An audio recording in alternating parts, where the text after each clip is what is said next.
তারবিয়াতুল উম্মাহ মাদ্রাসা মোমেনশাহী এখানে যারা আছে তারা সাধারণ শিক্ষা প্রতিষ্ঠান থেকে ভিন্ন কিছু শিখছে।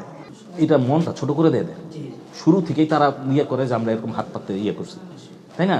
তো ওরা হতে পারে। এটা দয়া করে মানে এই জিনিসটা আপনি করেন না আমি জানি, এটা এইটা আমার ব্যক্তিগতভাবে পছন্দ না, যে ওদের মনটা একটু বড় থাকা উচিত। একটা পরিপূর্ণ আদর্শ মানুষ হিসেবে ওনাকে আমরা আহ্বান জানাবো। এখানে শিক্ষা দেওয়ার যে উস্তাদ আছে, ওনারা যেন স্টুডেন্টদের প্রতি খুব ধরতের সাথে লেখাপড়ার প্রতি মনোযোগ দিয়ে, এই আহ্বান রেখে আমার এই সংক্ষিপ্ত কথা শেষ করছি। তো ওনার যে লক্ষ্য এবং উদ্দেশ্য এটা খুব ভালো। কিছু ছেলেপেলে এখন একটা জিনিস হয়ে গেছে যে এখানে কিন্তু আশেপাশে খুব কম্পিটিশন। তো কথা হচ্ছে আমরা যারা এখানে আজকে আসি, আমরা যদি নিজেরা আরেকটু আসলেই বড় ভাই বলছেন যে সবকিছুর বিনিময়ে দরকার অর্থ, একটা ভালোভাবে একটা কিছু করতে গেলে লাগে অর্থ, কিন্তু আসলে অর্থ ছাড়া কিছু হয় না। আর যেভাবে মাদ্রাসার ঋণ আস্তে আস্তে দেখা গেছে বাড়তেছে, তা এখন অন্যান্য একটা ভালো জায়গা পেলে হয়তো ছাত্র সংখ্যা বাড়াইতে পারলে তখন হয়তো কিছুটা গ্যাপ পূরণ হইতো। এই মাদ্রাসা উত্তরোত্তর আরও সমৃদ্ধির দিকে এগিয়ে যাবে। শিক্ষার্থীদের গুণগত মান, তাদের যে প্রতিভা জ্ঞান অর্জন, সেটা আরও ধাপে ধাপে এগিয়ে যাবে, সে আশা প্রত্যাশা করি। ও আমার পক্ষ থেকে এই বিদ্যালয়ের এই মাদ্রাসার উন্নতি এবং অগ্রগতি কামনা করি।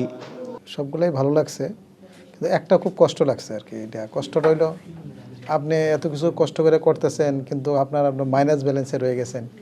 এটা খুবই কষ্টকর। পয়সা একটা বড় ফ্যাক্টর, পয়সা ছাড়া কিছুই হয় না। যুগোপযোগী দ্বীনী শিক্ষা প্রতিষ্ঠান তারবিয়াতুল উম্মাহ মাদ্রাসা মোমেনশাহী। আসলে ব্যক্তিগতভাবে আমি এইখানে এই এলাকাতেই থাকি, কিন্তু আমি আসলে ওইভাবে ওতপ্রোতভাবে বুঝি নাই যে এরকম একটা পাঁচতলা এরকম মাদ্রাসার কার্যক্রম আছে। এদিকে যখন নামাজ পড়তে যাই সকালবেলা ফজরের নামাজ, দেখি যে এখানে গুনগুন করে কোরআন শরীফ এরকম তেলাওয়াত হচ্ছে, হচ্ছে। আমি মনে করছি যে বাচ্চারা বোধ, ছোটো ছোটো বাচ্চারা বোধ এখানে হাফিজি টাফিজি এরকম একটা মনে হচ্ছে। এরকম সবসময় যাওয়া যায় এখানে কোরআন তেলাওয়াতই হয়, বাচ্চারা লাফালাফি কিন্তু সন্ধ্যাবেলায় বিকালবেলা দৌড়াদৌড়ি করে।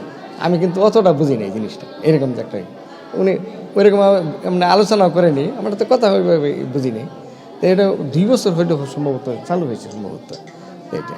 তো ওনার যে লক্ষ্য এবং উদ্দেশ্য এটা খুব ভালো।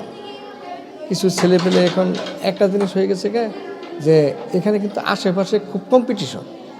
যেমন এখানেই 2-3টা মাদ্রাসা, এইখানেও 2-3টা মাদ্রাসা, আবার এই চৌরঙ্গিমুড়ির এদিকেও মাদ্রাসা, মানে চারিদিকে তো মানে শুধু মাদ্রাসা আর মাদ্রাসা। সেই ক্ষেত্রে এটা ধরে রাখতে গেলে সেটা আপনার একটু কলেবরটা আমার মনে হয় ইনশাল্লাহ একটু বাড়াতে হবে। কলেবরটা বলতে কি, যেমন এটা যে ছাত্রদের যে 5,600 টাকা প্রতি মাসে খরচ, এইটা কিন্তু মানে ছাত্রদের যারা আসে পড়তে, যারা এই লেভেলের ছাত্র আসে তাদের দেওয়ার পক্ষে খুবই একটা কঠিন হয়ে দাঁড়াবে। সেই ক্ষেত্রে দেখবেন যে একসময় ছাত্রই কমে যেতেছে, তার কারণ আশেপাশে তো আরও এরকম কম্পিটিশন আছে, ছাত্র সংগ্রহ করতেছে করতেছে। এই কারণে জাকাত, এইগুলি ডোনেশন, আমাদের ডোনেশন জাকাত টাকাত এইগুলি দিয়ে এগুলি বাড়াতে হবে। এখানে কিছু বুতুর্কি দিতে হবে, নাইলে কিন্তু ছাত্র সংখ্যা বাড়তে হবে। আর এখানে আরেকটা কথা যেটা আসছে, যে এখানে আরবি শিক্ষার পাশাপাশি অন্যান্য কিছু বাংলা ইংরেজি, যেহেতু যে প্রাইমারি লেভেলের যে শিক্ষাগুলা কমপক্ষে এইটা দেওয়া উচিত।